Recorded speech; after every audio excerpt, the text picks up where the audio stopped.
স্ক্রিনে আপনারা এই মুহূর্তে যে ছবিগুলো দেখতে পাচ্ছেন, এগুলোকে বলে লাইট পেইন্টিং ফটোগ্রাফি। আমরা একই ধরনের মানুষের ছবি বা প্রোডাক্টের ছবি বা খাবারের ছবি, যে যেটা নিয়ে কাজ করি না কেন, একই ধরনের ছবি তুলতে অনেক সময় দেখা যায় আমরা একটু বোরিং হয়ে যাই এবং সেই জায়গা থেকে আমরা কিন্তু অনেক সময়, বিশেষ করে আমরা যারা ক্রিয়েটিভ লাইনে কাজ করি, আমরা চাই একটু আউট অফ দ্য বক্স কিছু করতে বা নতুন কিছু করতে, ডিফারেন্ট কিছু করতে।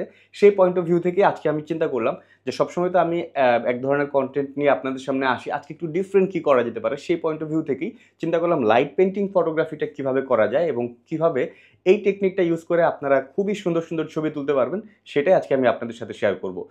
লাইট পেইন্টিং ফটোগ্রাফি আসলে কিভাবে করে আমি আপনাদেরকে ছোট পরিসরে একটু ধারণা দেওয়ার চেষ্টা করি।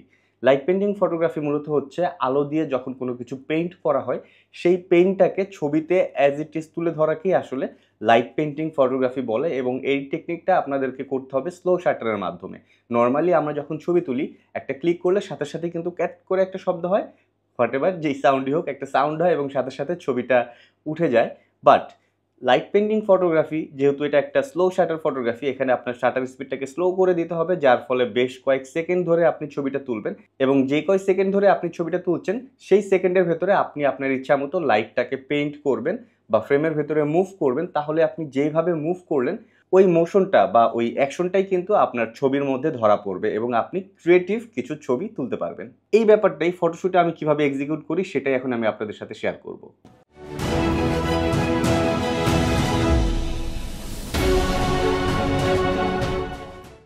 ওকে, সো লাইট পেইন্টিং ফটোগ্রাফিটি করার জন্য আমরা প্রথমে ক্যামেরা হিসাবে এখানে সনি A7 IV আর 16-35 লেন্সটা ইউজ করছি। সো 16-35 ফোকাল লেন্সটা ইউজ করার কারণ হচ্ছে আমি সাবজেক্টটাকে একটু কাছে রেখেছি এবং একটি ওয়াইড একটি ভিউ পাবো। বাট আপনারা চাইলে যে কোনো ফোকাল লেন্থেরই ইউজ করতে পারেন, তবে যত টেলিতে যাবেন, যত টেলি লেন্সে যাবেন, অর্থাৎ 16-35-এর পরে 24, ওকে ফাইন, 50 ফাইন, তারপরে 85 ফাইন, এরপরে আস্তে আস্তে যত যাবেন তত আসলে একটু টাফ হয়ে যাবে। সো আপনি এটা প্র্যাকটিস করলে বুঝতে পারবেন। আমি এই মুহূর্তে 16-35 লেন্সের 24 mm রাখছি অ্যান্ড সাবজেক্ট হিসেবে আমি এখানে জাস্ট একটি অ্যাকশন ক্যামেরাটি রাখছি। সো আপনারা চাইলে যে কোনো কিছু দিয়ে আসলে এটা প্র্যাকটিস করতেই পারেন। যাই হোক, তো আমি এটাকে সামনে রাখলাম অ্যান্ড ক্যামেরাটাকে আমি ট্রাইপডের উপরে সেট করেছি, কেননা যেহেতু এটা একটা স্লো শাটার স্পিড ফটোগ্রাফি বা লাইট পেইন্টিং ফটোগ্রাফিটা মূলত হচ্ছে স্লো শাটার স্পিডেই করতে হয়। সো যদি আমি হাতে তুলি দেখা যাবে যে একটা শেক চলে আসবে। সো ক্যামেরাটাকে একদম স্টেবল রাখার জন্য আমি এখানে ট্রাইপড ইউজ করছি অ্যান্ড এখানে আপনারা দেখতে পাচ্ছেন আরেকটা ট্রাইপডে আমি আমার মোবাইলটাকে সেট করে নিয়েছি। এটার কারণ হচ্ছে আমি স্ক্রিনটাকে যেন আপনাদের সাথে শেয়ার করতে পারি, ক্যামেরার স্ক্রিনটাকে আমি মূলত এখানে নিয়ে এসেছি। সো এখান থেকে আমি পুরো ব্যাপারটাকে কন্ট্রোল করতে পারবো মোবাইল দিয়েই।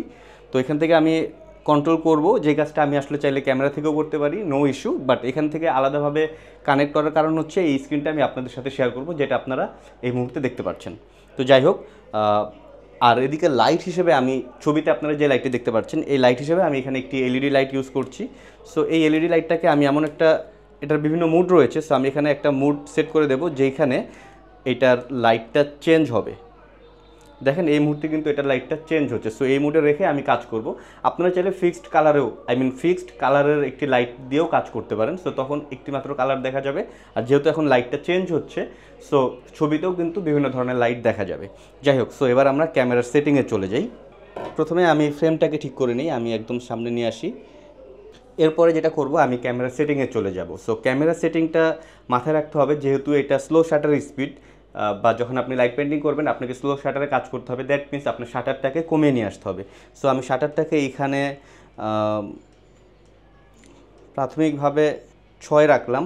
6 রাখার পরে আমি শাটার স্পিডটাকে রাখবো হচ্ছে যতটা কম রাখা যায়। সো প্রথমে আমি শাটার স্পিডটাকে 100ই রাখলাম অ্যান্ড অ্যাপারচার এই মুহূর্তে আমি একদম যেটা 4.0 মিনিমাম যেটা, সেটা আপাতত রাখলাম। সো এখন যদি আমি একটা ক্লিক করি,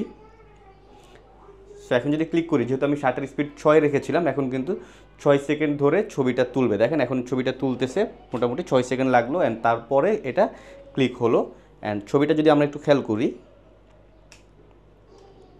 ছবিতে আমরা দেখব যে অনেক লাইট রয়েছে। সো এত লাইট আসলে ছবিতে থাকবে না। সো আমাকে লাইট কমাতে হবে। লাইট এত বেশি হওয়ার কারণ হচ্ছে, যেহেতু আমি 6 সেকেন্ড দিয়ে দিয়েছিলাম, 6 সেকেন্ড ধরে ছবিটা তুলবে, অর্থাৎ 6 সেকেন্ড পর্যন্ত ক্যামেরার ভিতরে বা সেন্সরের ভিতরে আলো প্রবেশ করছে।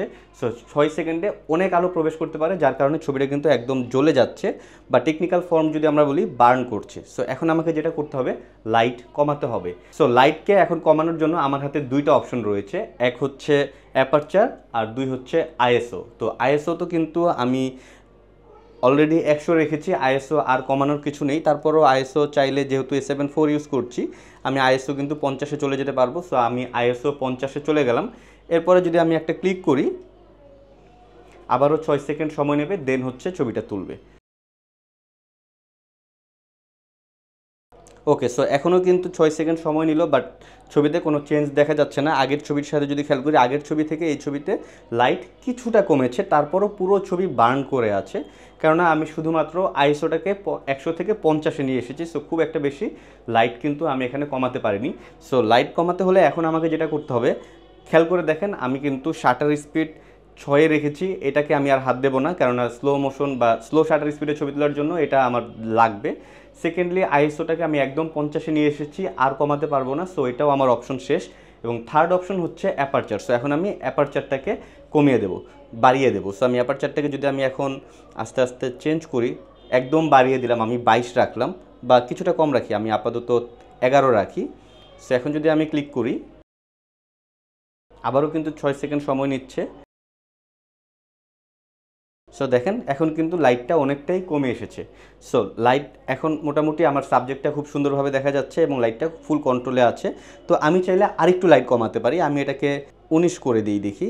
ওকে, আবার একবার ক্লিক করি। ওয়েল, সো দেখেন আগের ছবিতেও কিন্তু এই সাইড দিয়ে কিছুটা বার্ন করছিল, বাট এখন কিন্তু ফুল ওকে আছে। সো এখন আমার এক্সপোজার ঠিক আছে। দ্যাট মিনস আমার ফাইনাল এক্সপোজার সেটিং হচ্ছে শাটার স্পিড 6, অর্থাৎ 6 সেকেন্ড ধরে ছবিটা তুলবে। দেন আইএসও হচ্ছে একদম মিনিমাম 50, আর অ্যাপারচার আমি বাড়িয়ে 19-এ নিয়ে গিয়েছি। সো এই মুহূর্তে আমি আমার ছবিটা আমি যেরকম চাচ্ছি সেরকম পাচ্ছি। এবার এইটার সাথে আমি যে লাইট পেন্টিংটা করব সেটা অ্যাড করব। তো সেটা করার জন্য আমি আগে বলেছি এই লাইটটাকে আমি সেট করব। তো এটাকে আমি এমন একটা মোডে রেখেছি যেখানে এই লাইটটা চেঞ্জ হচ্ছে। সো এখন মাথায় রাখতে হবে, আমি যখন ক্লিক করব, ক্লিক করার পরে ওই যে 6 সেকেন্ড পর্যন্ত সময় ছবি তুলতেছে, সেই 6 সেকেন্ডের মধ্যে আমাকে এই লাইটটাকে ফ্রেমের ভিতর দিয়ে মুভ করাতে হবে, তাহলেই এই লাইটটা কিন্তু 6 সেকেন্ডের মধ্যে একটা রিফ্লেকশন আমার সেন্সরে চলে আসবে। সো আমি যদি একটু ক্লিক করি, প্রথমে ফোকাসটা আরেকবার একটু ঠিক করে নিই, দেন আমি একটা ক্লিক করি। ওকে, দেন এই যে ক্লিক হচ্ছে, ইন দ্য মিন টাইম আমি এটাকে জাস্ট এইভাবে ক্রস করে নিয়ে যাই। ওকে, সো আমরা যদি এখন একটু ফাইনাল ছবিটা দেখি, দেখেন অলরেডি কিন্তু আমি আমার ছবিটা পেয়ে গিয়েছি, বাট তারপর একটা প্রবলেম রয়েছে, এই দিকটাতে কিন্তু অনেক বেশি বার্ন করছে। তো এটাকে এখন আমরা কীভাবে কন্ট্রোল করব, সেটা করার জন্য আমি লাইটটাকে আরেকটু কমিয়ে দিই। আমার হাতে এখনও অ্যাপারচার কমানোর অপশন আছে, আমি অ্যাপারচারটাকে 22 করে দিলাম। অ্যান্ড যেহেতু বার্ন করতেছে, অ্যাপারচার 19 থেকে 22 করার ফলে কিন্তু আসলে খুব একটা বেশি লাইট কমবে না, বাট যেহেতু এই লাইটটা বার্ন করতেছে যখন ক্রস করছে, সো এই লাইটের পাওয়ারটাকে আমরা চাইলে কিছুটা কমিয়ে দিতে পারি। সো এই লাইটের পাওয়ার 100 ছিল, আমরা এটাকে কমিয়ে 70 করে দিলাম। ওকে, সো এখন যদি আমরা এটাকে আবার একবার ক্লিক করি, অ্যান্ড দেন এটাকে আমরা যদি এভাবে মুভ করি,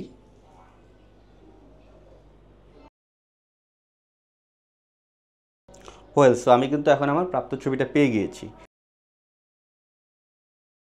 ওয়েল, সো আজকের ভিডিওতে আমি একটি মাত্র প্রোডাক্ট দিয়ে আসলে ছবি তুলে আপনাদের সাথে শেয়ার করলাম, এবং আরও বেশ কিছু ছবি এই মুহূর্তে আপনারা দেখতে পাচ্ছেন। এছাড়াও আপনারা যখন নিজেরা প্র্যাকটিস করবেন, আরও নানা ধরনের নতুন নতুন ছবি আবিষ্কার করতে পারবেন, এবং যেটা আপনার নিজেকে স্যাটিসফাই করবে। সো আশা করি আপনারা যারা এই ভিডিওটি পুরোপুরি মনোযোগ দিয়ে দেখেছেন, কীভাবে আমি লাইট পেইন্ট ফটোগ্রাফিটা করি বা কীভাবে করা যেতে পারে, এই টেকনিকটা আপনারা বুঝতে পেরেছেন, এবং এখন আপনাদের সময় আপনারা এটাকে নিজেদের মধ্যে এক্সিকিউট করবেন। সো আজকের ভিডিওটি এ পর্যন্তই। ভিডিওটি যদি ভালো লেগে থাকে অবশ্যই লাইক, কমেন্ট, শেয়ার, সাবস্ক্রাইব করবেন। দেখা হচ্ছে পরবর্তী ভিডিওতে। আসসালামু আলাইকুম।